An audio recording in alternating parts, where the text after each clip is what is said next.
morning. I'm Andrew Boyle. Right now in Ottawa, 18 degrees. It's 19 in Smiths Falls, and here's what's making news in Ottawa and the Valley. Proof this morning from StatsCan what inflation is doing to your disposable cash.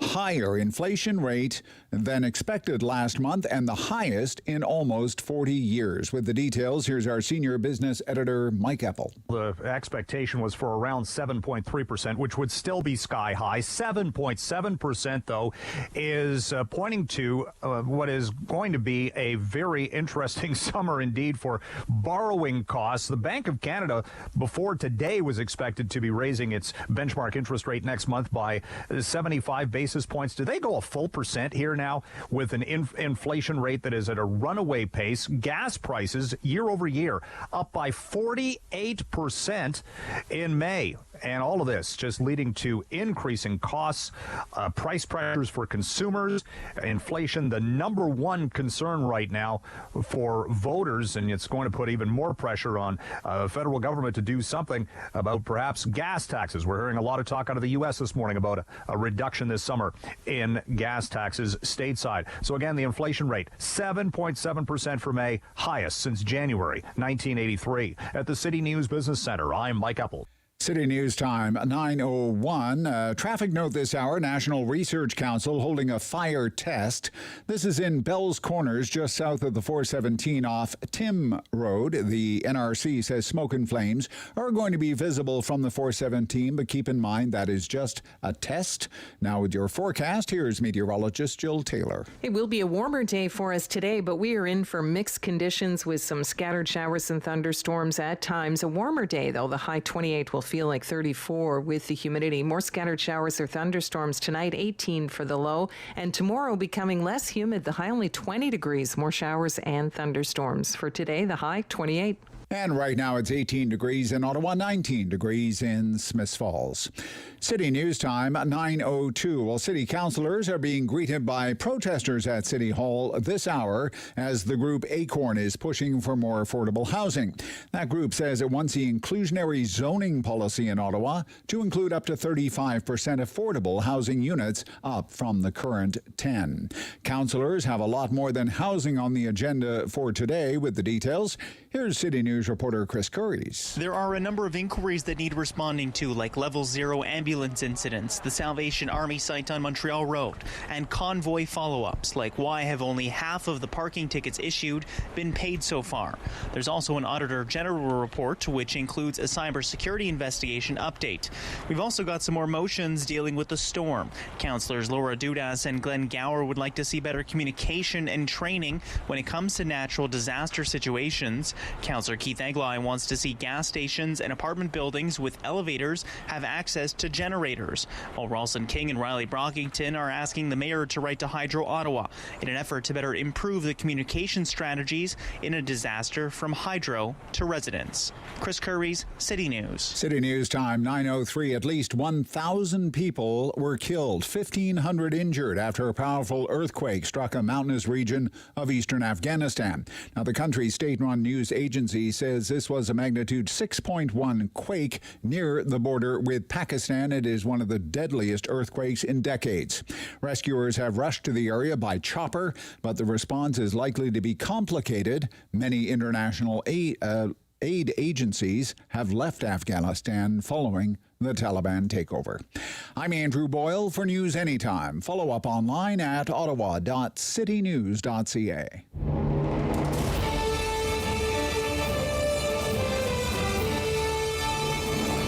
Good, bad, or complicated.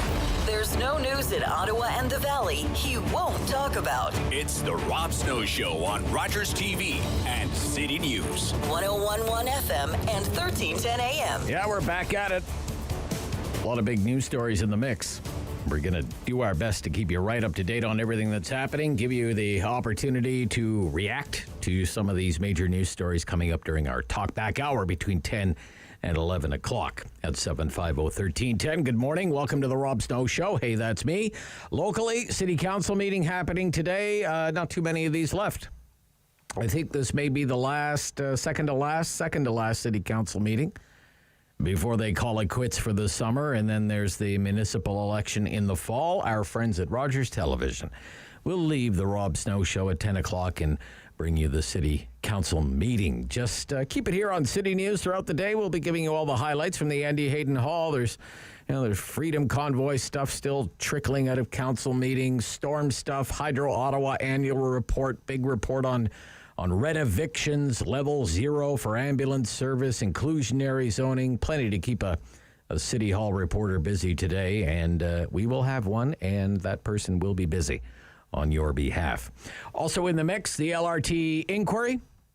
Someone from Alstom appearing again this morning at the LRT inquiry. Not the same person as yesterday. Yesterday, the Alstom spokesperson said the LRT system we have in Ottawa started operating with quote unquote known issues. Known issues.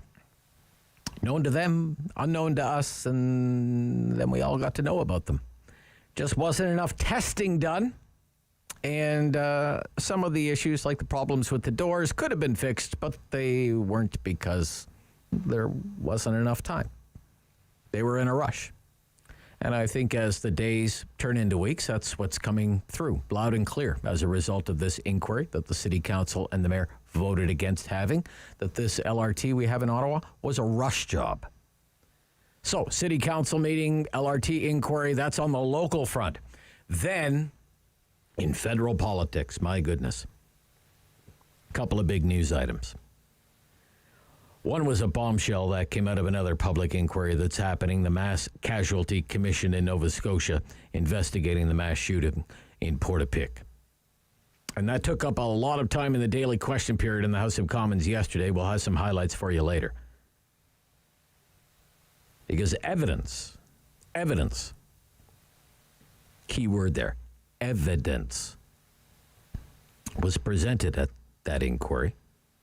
Notes from a superintendent of the Royal Canadian Mounted Police in Nova Scotia about Brenda Lucki, the commissioner of the RCMP, and what she was doing and what she was saying and on whose behalf she was saying it in the days shortly after the worst mass shooting in Canadian history. According to a damning report that dropped yesterday from a small independent news outlet in Nova Scotia called the Halifax Examiner. And I'll just let me quote, right, this is right from the lead in the story. Halifax Examiner. Yesterday, quote, RCMP Commissioner Brenda Lucki made a promise, in quotation marks, made a promise to Public Safety Minister Bill Blair and the Prime Minister's office to leverage the mass murders of April 18th and 19th of 2020 to get a gun control law passed, end quote. So can you imagine the sort of reaction there was to that revelation here in Ottawa yesterday? The implication being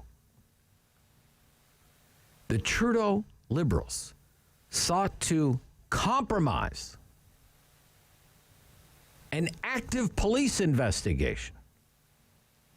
An active police investigation into one of the most high-profile series of crimes ever committed in this country to advance a political agenda. The evidence are notes from Nova Scotia Superintendent Darren Campbell of the RCMP. And it recounts in one of the notes a conference call that Commissioner Lucki and higher-ups from the RCMP here in Ottawa had with RCMP officers in Nova Scotia. And the story goes, they were under pressure from Commissioner Lucki to reveal the types of firearms used to commit these multiple murders because, quote, the commissioner said she had promised the Minister of Public Safety and the Prime Minister's office that the RCMP would release this information. The notes say Commissioner Lucky said, quote, that this was tied to pending gun control legislation that would make officers and the public safer. The notes also suggest Lucky was upset that the RCMP in Nova Scotia refused to talk about the firearms that were used during their news conferences, refused to talk about them at the news conferences because they did not want to compromise the investigation, and that Lucky's reprimand during one of the conference calls was, quote, belittling. And there is an excellent follow-up to that Halifax Examiner story on the front page of the Globe and Mail newspaper this morning that I encourage everyone to read. This story right here with 3 reporters sharing the byline. Bob Fife, Steve Chase, and Greg Mercer reporting out of Nova Scotia. That is a huge story. Look, in my experience, as someone who has aired a lot of police news conferences over the years, early into a criminal investigation, and this was a week, maybe a little longer after this terrible sequence of events in Portapique, early into a police investigation, police are having a news conference, and you're a news reporter, there's only so much the police are going to tell you. Okay? There's only so much the police are ever going to say to you because they have an active investigation happening. And the standard response that you will usually get from the police, if you're a news reporter, you ask one of those questions, like, what kind of firearms did the guy use? We can't comment on that.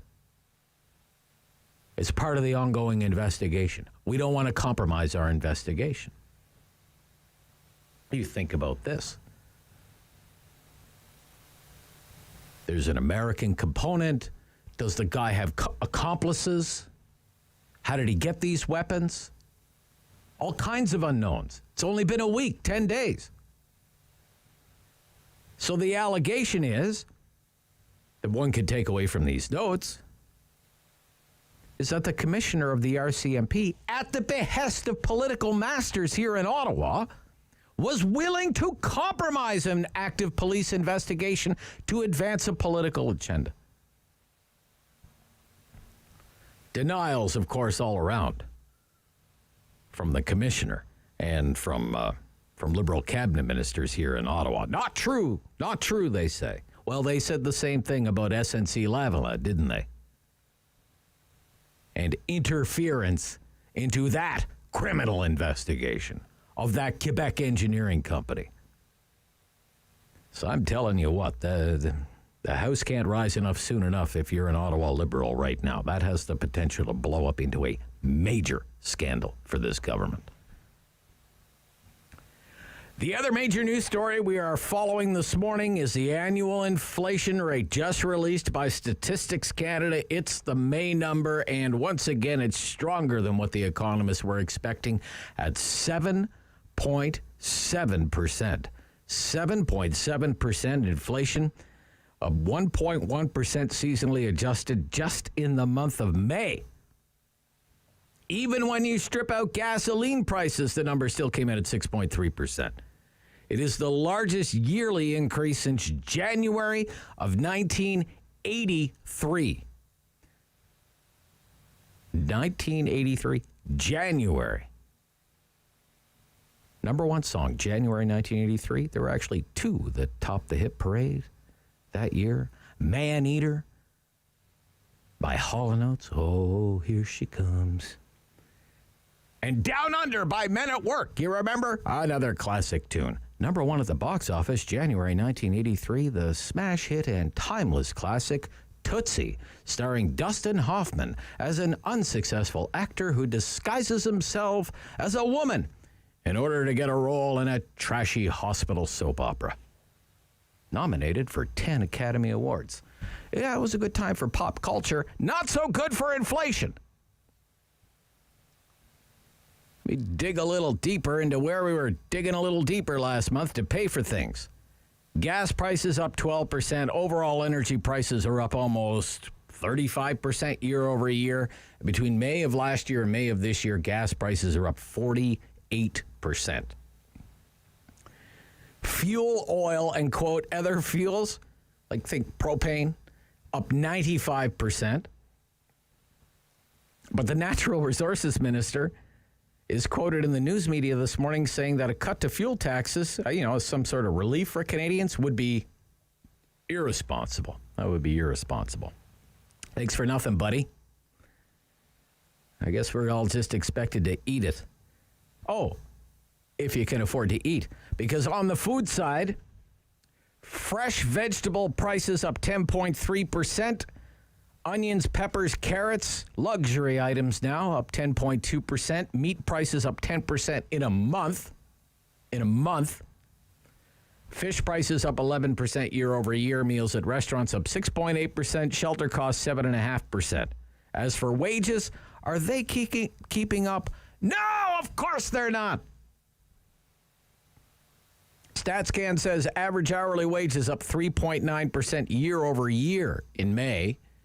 And it's just been a hot burn for inflation. Really started getting going in July of last year. It's been like a wildfire ever since. The July inflation rate was 3.7%. In August, it hit 4.1. September, 4.4. Then 4.7, 4.7, 4.8 by December. By the new year, it was 5.1. When the Freedom Convoy rolled into town, it was 5.7. It was 6.7 when they left. Last month, 6.8, and now 7.7. Whatever happened to transitory?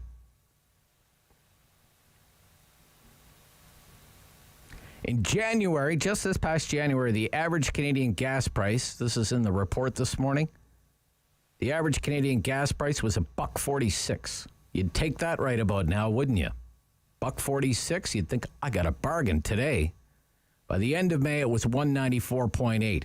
According to a report from StatsCan, linked to in the inflation report, 3 in 4 Canadians say rising prices are affecting their ability to meet day-to-day expenses such as transportation, housing, food, and clothing.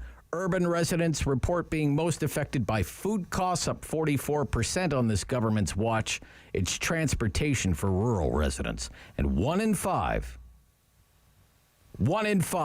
20% of the population, or 7.5 million people, are likely to obtain food or meals from a community organization in the next 6 months. What did the Prime Minister have to say about this? We don't know. He's at a conference in Rwanda. This is the Rob Snow Show on City News.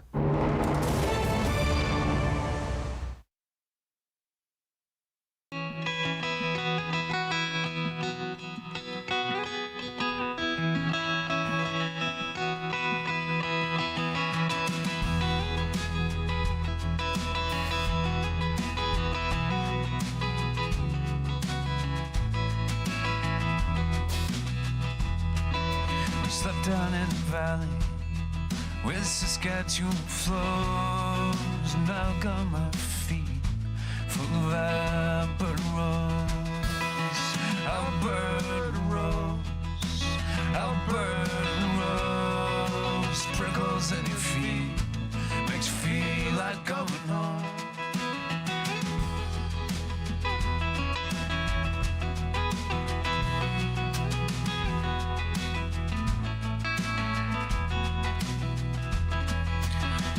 To the city, I had myself a seat down in the park where the beer was cheap. I bought drinks for the girls, but you know how it goes. Got myself pretty by an Alberta rose, Alberta rose, Alberta rose. Prickles in your feet makes you feel like going home. Alberta rose, Alberta rose. Prickles in your feet makes you feel like going home.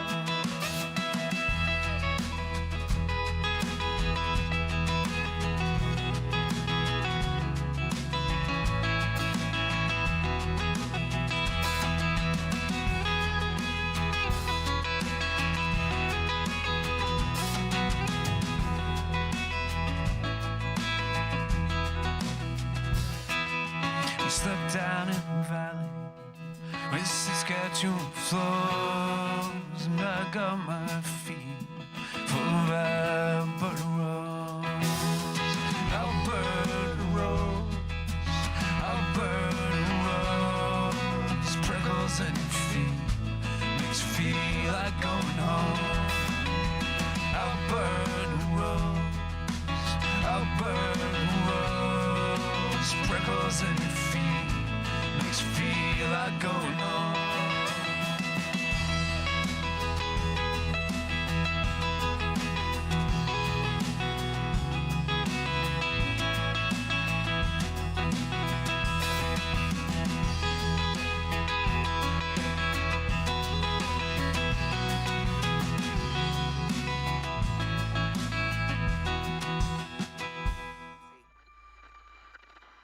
Strong voice. Strong opinions.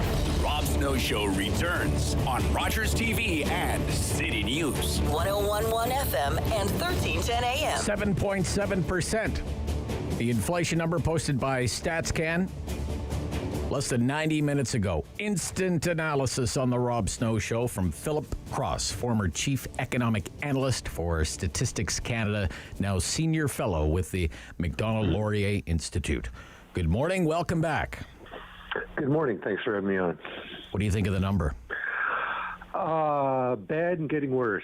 It's really, the first thing I would note is economists were expecting 7.3 this month. They got 7.7. They've been behind the ball, just like the central bank, all the way along. Economists don't have a good model of inflation. They don't understand inflation well, and that's why it's consistently exceeding their expectations. The other thing I would note is that it's worrisome that inflation every month is becoming more entrenched. The month-to-month increase was 1.1%. That's an annual rate of over 13%. We're seeing price increases spread to more components. It's not just food, energy, and rent. We're even seeing areas like clothing that have been exempt up to now. They posted large price increases. So, we're seeing this relentless upward pressure on costs and prices start to become embedded in more and more components. That is going to make it more difficult for the central bank to wrestle this to the ground. Okay, so a couple of things I want to pick up on there. Why do you think economists are struggling with their own inflation targets, what they expect the inflation rate reading to come in? Well, economists simply put, economists simply don't have an operational model of inflation. We think it's, at one point we thought it was related to unemployment, that there was a steady, predictable relationship between unemployment and inflation. That's fallen apart over the last 10 years. We thought it was related to expectations, but that's become unanchored in recent years. It's certainly related to increases in the money supply, but there isn't a precise relationship there. You can't say, well, if the money supply is up 10%, prices are going to be up, 7% or whatever. So it's, we just don't have a good model of exactly how inflation works. And that shows up in that economists and central banks have been way behind the curve in this all the way along ever since inflation started to move up in the middle of last year. What is the danger of inflation becoming entrenched, in your words? Entrenched. Oh, the danger is on multiple fronts. Most importantly is the cost to the average Canadian. The average Canadian simply, their purchasing power simply cannot keep up with these price increases. So your standard of living is going to fall steadily. The Bank of Canada estimated that inflation of just 5% cost the average Canadian $2,000. The inflation rate we're looking at now is, it has to be well over $3,000 a year. This is costing the average Canadian. And that's just through price increases. We're also seeing everybody, corporations, governments, households, everybody's paying higher interest payments, and that's going to continue to increase. So the cost of this are going to be widespread and borne in all sectors of the economy. What does it mean for the Bank of Canada's monetary policy going forward? Well, what it means is that they're behind the ball, and they're going to have to continue to tighten. There have been encouraging signs from central banks recently. Paul Beaudry, Deputy Governor of the Bank of Canada, made a very strong statement a couple of Fridays ago that the Bank of Canada will take whatever is necessary to rein inflation in. But this means they're going to have to tighten financial conditions even more than they were expecting, and perhaps more than financial markets are expecting. So, we're going to see not just a slowdown in the economy, but we're probably going to see increasing stress in the financial system as well. A lot of people, they were expecting interest rates to stay close to zero for a long period. This rapid increase in interest rates we've seen so far this year is coming as a surprise to a lot of people, and investors are going to pay the price for that. The situation with the labor market, there was a report earlier in the week from Statistics Canada. I believe this comes out on a quarterly basis about job vacancies at a record. Is that inflationary as well? Oh, definitely. That's going to, put upward pressure on wages. And, that's exactly what the central banks want to avoid, is getting caught in a wage price spiral where the initial upward pressure on prices leads people to demand higher wages. That raises labor costs for employers. They have to increase prices more, and then labor has to catch up, and it just becomes an endless spiral like we saw in the 70s. That's what you want to avoid, but the very tight labor market conditions we're seeing, the shortage of workers and the high vacancies, make it easier for workers to go to employers and say, hey, my purchasing power is falling 8% year over year. I want higher wages. And we're beginning to see that in wages and not just prices. I talked earlier about how prices are becoming more embedded, entrenched in the system, but so are higher wages. We saw in the last labor force survey report that wages in Canada are running at 3.9 year over year. That was up from 3.3 the previous month. But even broader measures of wage pressures from the national accounts show wage inflation is actually running closer to 5-6%. So, this wage price spiral is it's not just a threat anymore. It's started. It's right in front of us. It's right in front of the Bank of Canada. And, they're going to have to take very strong and quick action to nip this in the bud, because this is becoming a greater risk with every passing month. So today's number is 7.7%. That's a May number, but 1.1% is actually an annualized rate of 13%. Yep. Is 7.7% close to a peak, do you think? Unfortunately, I don't think so. I mean, we know that gas prices just blew through the roof in June, so that's going to continue to rise. As I say, we're just starting to see the upward pressure in some components that have been exempt from this up to now, like clothing. We know the travel-related services, that's booming in summer. People have been cooped up for 2 years. They're going to go ahead and drive, and they're going to travel no matter what the price. So, unfortunately, I don't think we've seen the peak rate of inflation. I should also note StatCan, for the first time, incorporated used car prices in this month's CPI. They're up 2.2% on a monthly basis. We're seeing, because of shortages of new cars, we're seeing a lot of upward pressure there. So I think there's a lot of reason to think that we're going to go over 8% over the summer months, June, July, August. I don't see inflation peaking before then. Thank you, Philip Cross. Yeah, Philip Cross, instant analysis there on the inflation report out this morning. All kinds of bad news. Former chief economic analyst for Statistics Canada, 33-year career at StatsCan.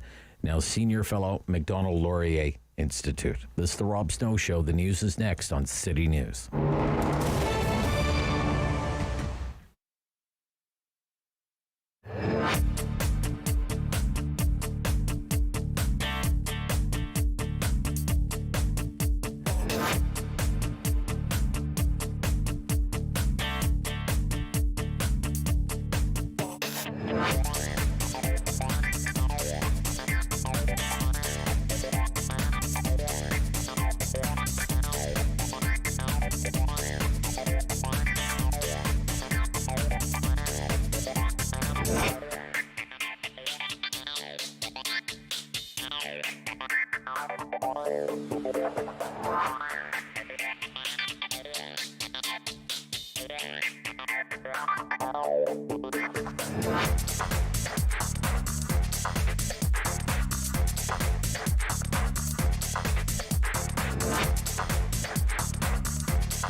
one for local news in Ottawa and the Valley. This is City News, now on 101.1 FM and 1310 AM. It's Wednesday, June 22nd. Good morning. I'm Andrew Boyle. Right now in Ottawa, it's 18 degrees. In Smiths Falls, it's 19. And here's what's making news this hour. Soaring gasoline prices help boost the inflation rate by 7.7% year over year in May. Gas prices up 48% alone compared to this time last year. Inflation rate is about a half percentage point higher than had been predicted. It is the biggest increase in the rate since January of 1983. Ontario's rate is 7.8%, so a little worse than the national. In Ottawa, the rate was slightly lower, but only just at 7.6. Now, is this the end of inflation in this current cycle? No, not according to former StatsCan economist Philip Cross. One of the deadliest natural disasters in Afghanistan has happened in decades. It was a 6.1 magnitude earthquake that struck in the overnight hours. It hit the country near the Pakistan border. Nearly 1,000 people are dead. Another 1,500 at least are injured. Now, this is a mountainous region of the country that caused rock slides and landslides that they haven't even reached yet. That is the rescuers. A pretty full agenda today at City Council, set to begin in about a half an hour. After the councillors wade through a protest in front of City Hall, councillors will be dealing with a number of issues, including storm cleanup, Freedom Convoy, tickets that remain unpaid there, and Canada Day approaching. More anti-Trudeau rallies are scheduled for the downtown. City News Time, 9:33. I'm Andrew Boyle. For news anytime, follow up online at ottawa.citynews.ca. The world is changing. So keep up with Rob. The Rob Snow Show. All right, it's time to score. Not sure what happened there, but nevertheless, let's jump right into it. Kate Harrison is here to help us score our political fix, Vice Chair Summa Strategies. Good morning, Kate. Good morning, Rob. And how are you? I'm good. Feeling a little poorer after doing an interview about the inflation report, but nevertheless, Cam Holmstrom, principal, NEPA Way Strategies. NEPA Way Strategies. Am I saying that right, Cam? You are, Rob. NEPA Way Strategies. All right. Principal there. You have started your own firm. I have gone out on my own. Gone out on your own. Well, good for you, Cameron Holmstrom. Thank you. Good luck with that endeavor. Here. Okay. By the way, I should say strongest inflation reading since January of 1983, and I am the only member of this panel who is old enough to remember the good old days of listening to Hall & Oates, Man-Eater on the radio. Well, that's a great jam. As it was happening. And Down Under by Men at Work, when they were hits. Okay, not part of some like greatest hits collection, isn't it? Okay, that the young ones who join me on the panel today are likely to recall, not as some sort of retro night or something. I was there. I was living through it. Okay. Well, Rob, to be fair, I was there too. I was just toddling around, though. I was already at the dance. Okay. All right. Look, 7.7%, a strong number. And Philip Cross from the Macdonald-Laurier Institute, 33 years as Statistics Canada, knows a thing or two about this stuff. Says we're not done yet. 8% is very much in the mix now. How is this government handling this situation, in your opinion? For example, this afternoon, U.S. President Joe Biden is going to ask Congress to suspend the federal gas tax. We'll see what kind of progress he makes. You would think there would be bipartisan support for something like that. In the meantime, we have our own natural resources minister saying a similar move here would be irresponsible. The Trudeau government accused by economists at the Bank of Nova Scotia of making the inflation situation worse because it's spending too much. So there's criticism all around to be found. In your opinion, Kate, how's the government doing on the inflation front here? Yeah, unfortunately, there's not a quick and easy fix on inflation, and it is the approach that the government's taken to spending that has added to the mess. So even if the government were to consider a pause in the fuel tax, as the Biden administration's doing, as provinces like Ontario have opted to do, and I think it's something worth considering to alleviate some of the pressure. That's not going to be a silver bullet for the problem. So unfortunately, we're in this mess for the long haul because we have a prime minister who has said multiple times that he doesn't really care about monetary policy. He is focused on other things, and we've spent ourselves silly. Some of it warranted during the pandemic and the immediacy of that crisis, but a lot of it not.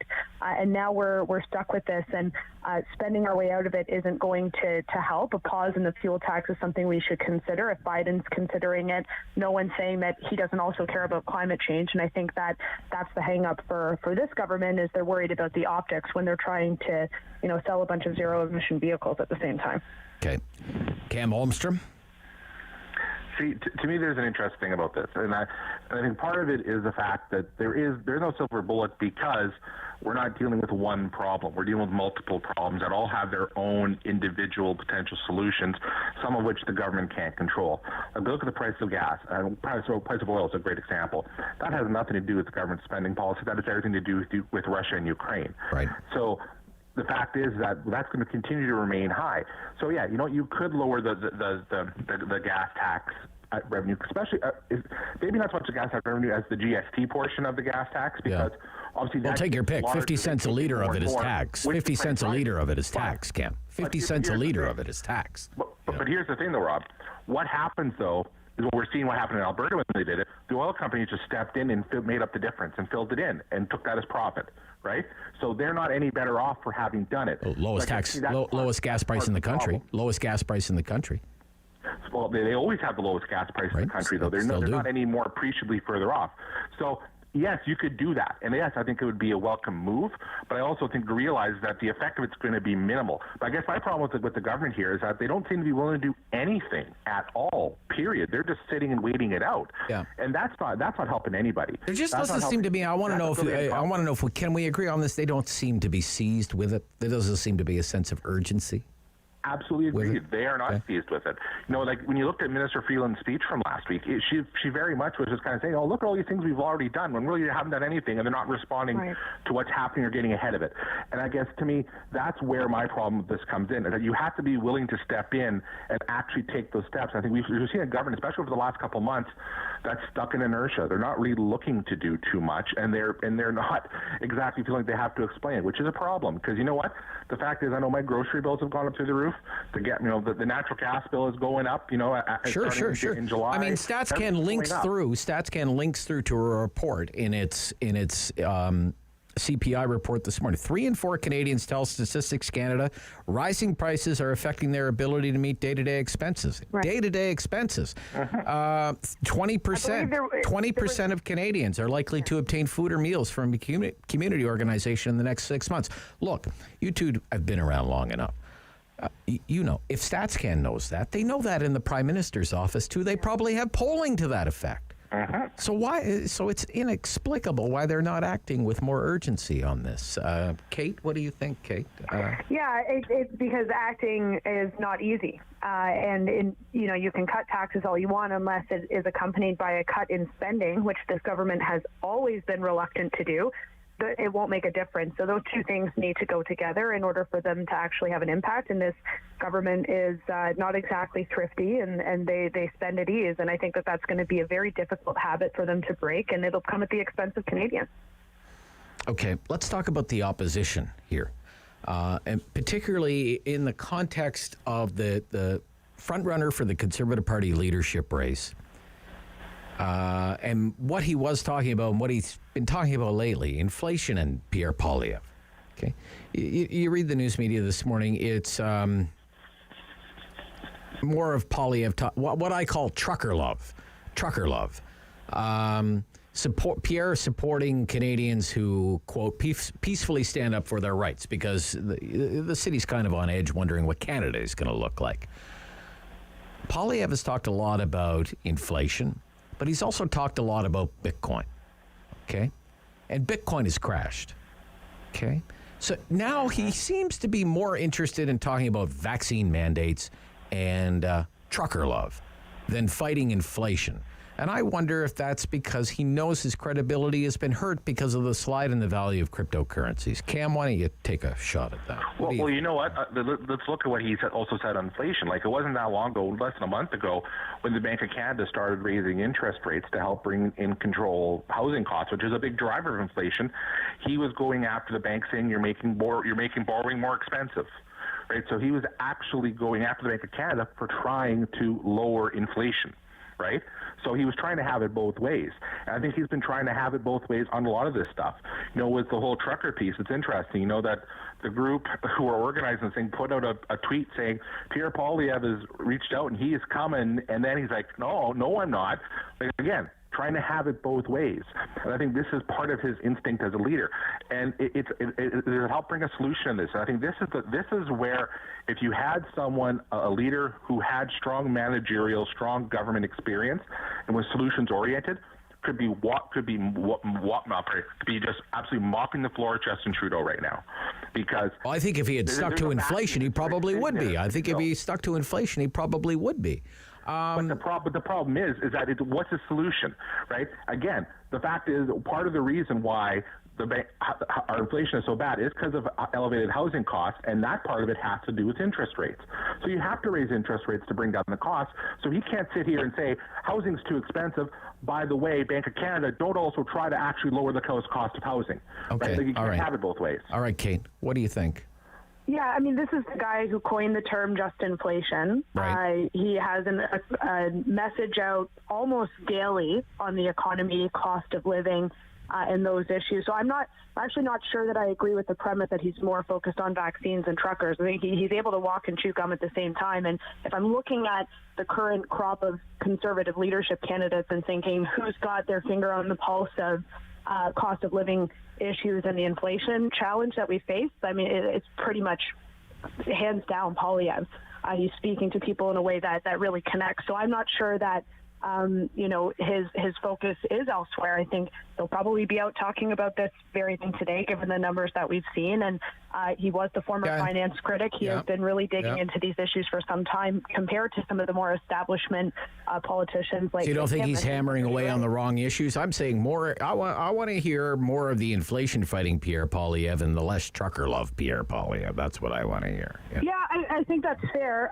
You can only answer the questions that are asked, and my personal view with the Ottawa media is particularly preoccupied with what may happen on Canada Day, understandably because of what happened in February. But if he's getting asked questions about his support for truckers and the convoy, he's got to answer those too. So hopefully folks are asking him as many questions about inflation and the government's approach to spending. All right. We'll come right back and we'll talk about an issue that really took hold during question period yesterday. Brenda Lucki, Bill Blair, and Nova Scotia's Mass Casualty Commission. This is the Rob Snow Show on City News.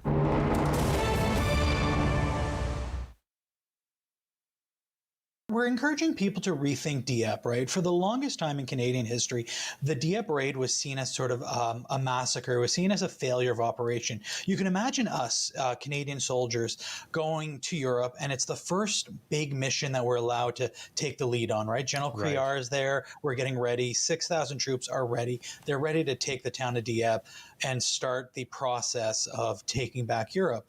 But of course, as we know, it was a massacre. About 5,000 were either wounded, taken prisoner, or killed. And so it was considered a failure from the Allied perspective. But over the course of the last 80 years, and you can imagine as things get declassified, that we're starting to learn that it was not only just a raid, it was actually an intelligence gathering. And the Canadians were able to, with their sacrifice, sort of lead the way to what became D-Day. So that's what we're asking Canadians to look. We have a lot of family members who were either part of Dieppe, who part of D-Day, who went to Juno Beach, who really sort of were part of that World War II effort. Almost most Canadians do have family. So we're asking people to sort of think and rethink what Dieppe actually means. So we're inviting students, because it's very much a student-led initiative, because we've got our partners, No Stone Left Alone and the Juno Beach Center. But we're asking them to really rethink what Dieppe is and what it meant to World War II. And you're asking them to write letters. Know, what an interesting perspective, especially from students. You know, do Do you wonder what their perspective might be compared to, how you've just described Dieppe and how that, that conversation has changed over the last 80 years? I think that's what's going to be quite interesting. People from across the country and across the world, any expat Canadians can definitely join in. We've got 3 different places where you can send letters. On the East Coast, it's here in Ottawa, so at Beechwood. We've got our partners No Stone Left Alone out of Edmonton. And then the Juno Beach Center, they're celebrating Dieppe as well with a massive exhibition at the center in France. But we're encouraging, and all the information's on all 3 websites, so you don't need to look it up. But we're encouraging them just to write letters, and we're going to bring these letters to France, to the Dieppe Cemetery, as well as have a few of the remaining veterans receive these letters. Yeah, and it goes beyond the soldiers themselves as well, right? Because the impact went beyond them. The impact went to their families, right? Their extended family. I mean, it's amazing how much of an impact it had, and I don't think we realize as a nation, that sort of trickle down effect, right? I think we have those big Canadian moments, right? We've got Vimy Ridge in World War I. We've got Passchendaele. We've got Juno Beach. But Dieppe really was this sort of very important moment in World War II. Fair. Fun. The Rob Snow Show returns On Rogers TV and City News. 101.1 FM. and 1310 AM. We're back, part 2 of your political fix, a Wednesday fixture here on the Rob Snow Show. Kate Harrison is vice chair at Summa Strategies, and Cam Holmstrom, principal, Nipa Waste Strategies. Well, this certainly took over the question period yesterday in the House of Commons, and it is a bombshell of a report. I would like to know where you see it going from here. This idea that the commissioner of the RCMP had promised the Minister of Public Safety in the Prime Minister's office that the RCMP would release the kinds of weapons used by the gunmen who perpetrated the massacre in Portapique, Nova Scotia. This came out of notes submitted during the inquiry. It dropped yesterday. So this is how it played out a little bit in the House of Commons yesterday. This is the opposition House Leader questioning here to the Emergency Preparedness Minister now, Bill Blair. This is John Brassard. There can be little doubt that there was political interference from the Prime Minister's office and the Public Safety Office, Minister's office, because of the handwritten notes by Darren Campbell, a superintendent panel in superintendent in the RCMP in Nova Scotia. In his notes, he wrote, "The commissioner said she had promised the Minister of Public Safety and the Prime Minister's office that the RCMP would release this information. Release information in an active investigation that could have jeopardized the investigation. Who in the Prime Minister's office, who in the Public Safety Minister's office authorized Commissioner Lucky to speak to the RCMP?" The Honourable Minister for Emergency Preparedness. Thank you very much, Mr. Speaker. Well, first of all, the answer is no one. And secondly, perhaps the member opposite isn't aware that the Commissioner of the RCMP is the Commissioner of the RCMP and doesn't require any authorization from anyone else to speak to her own organization. But, Mr. Speaker, what is also clear, and the Commissioner has made very clear to the Mass Casualty Commission, is that no pressure, no direction, no orders were given by any member of this government to her in doing her job of running her organization. All right, that's good. That's good, Noah. Thank you. So, Kate, let's start with you. Where do you see this story going from here? Could this be the start of another scandal? Yeah, I'm getting a lot of SNC leveling. The subject matter in the Globe and Mail story is false vibes from that little clip from Minister Blair. This is a very explosive allegation, and I think that if the government were confident that there's no wrongdoing here, there was no direction or pressure, then they should be more than willing to come forward before a committee and testify as such. Why on earth this particular constable would write that level of detail down if it weren't expressed would be very surprising and manipulative. And I think there's a lot of questions that need to be asked and answered by the government. It needs to happen in a committee format, but we've seen how the government's reacted to that before and how they've dragged their heels on SNC, so I'm not exactly expecting a different approach. Okay. Cam Holmstrom, where do you see this story going from here? Oh, nowhere good for the government, that's for sure. Okay. It's interesting because when you read the story, there's a few ways in which this story to me is really bad. You've got, yes, the note, that whole piece, that side of it. But then there was another report I read, which I apologize, I forget where I read it, kind of pointing out that this whole the whole inquiry around this has been full of criticism from the public in terms of the families of the victims because of lack of detail, all that. So maybe they're covering their butts here on this. It's the local people, it's the local RCMP trying to protect themselves from the national. But then on top of it, you add Bill Blair into the mix. Like, if there's any one member of this government who has history with policing issues, you think back to the G20 and all that in Toronto, everything that happened around that. You know what? It's like, to me, it's this perfect stew of absolute, problem for this government, because there's a lot of angles you could go at with this story with. But I think the big thing here is that, it comes off, if you stick just to the thread of the whole note, it's the cynicism of it. There's a case to be made for the gun law changes that the government wanted to make. But you know what? The second you kind of overreach, and if there was pressure to release this to try to bolster that case, that's not that's an own goal. You could have waited, right? You could have waited for that to come. You could have made the case without that alone. You didn't need that to do it, right? Yeah. So it's a classic case of overreach, and it's an own goal. But how hard is it to believe that the government would exploit this tragedy to advance a political agenda? Not at all. Not at all, right? Not at all. Well, we're astonished. I've read this story in the Halifax Examiner and the follow-up report in the Globe this morning. But then when the initial shock wears off and you give it some kind of consideration, you would think, well, that's kind of how they operate. And again, go ahead, Cam. Again, it's like the idea, you couldn't have waited just a little bit. Honestly, A, you can make the case without that story, right? And B, if you felt you couldn't, are you trying to tell me you couldn't just wait a little bit longer, right? Because now you've created this whole swirl around it, which not only puts a bad light on this investigation, on this serious tragedy, now you look craven in the process again. And that was totally within their own control. No, but I guess I think, okay, so there's kind of this narrative here, and this may just be kind of the latest example of it. The previous example being the mass shootings in Uvalde, and then previous to that in Buffalo. And then the Prime Minister, days later, announcing a freeze on the sale of and importation of handguns. Right? Yeah, it was 48 hours after Uvalde. Right. So there's that. Jumping in front of cameras about the Roe v. Wade leak out of the U.S. Supreme Court. Same kind of thing.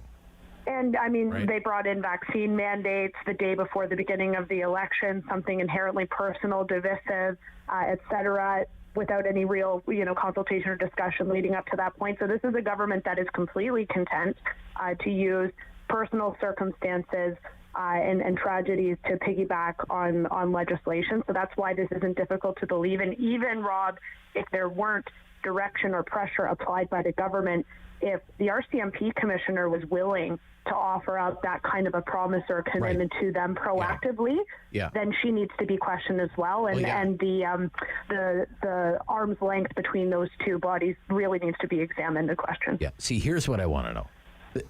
Based on this quote, the commissioner said she had promised the Minister of Public Safety in the Prime Minister's office the RCMP would release this information. Did the Minister of Public Safety want that? Did the Prime Minister's office want that? Or did the commissioner offer that and promise that? Just who was leading whom there? That's what I would want to know. This way, though, too, Rob. Okay. If she's now been the commissioner for a long time, she's had interactions with this minister, this government. You get a feeling for knowing what they want, right? Mm-hmm. So did she need to be asked, right?